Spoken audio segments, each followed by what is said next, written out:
Hello guys, for today's video ay mag-unboxing tayo ng pressure washer. Nakita lang natin to sa sa Facebook. Ang brand nga pala nito ay Lotus.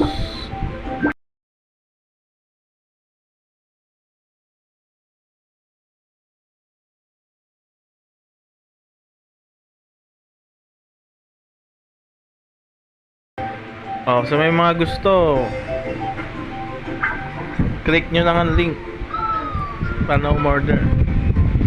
Ayan, formado siya. May kasama na rin ganito, mga accessories niya, pati itong lagayan ng sabon, hose, tapos sa gun, yung gun hose niya rin, tapos may tatlong fittings na rin para pwedeng sa gripo, pwedeng sa may timba. Ayan, titestingin natin gaano kalakas. Sige. Sasalpak nyo lang muna yung puti. Ayan, adapter. Tapos yung dilaw na adapter dito sa hose. Tapos tutusok mo lang yun dyan. Higpitan lang natin. Tapos tutusok mo lang. Quick release lang siya. Ayan, testing natin. Grabe yung butas yung inidoro. Tanggal yung mga tiles.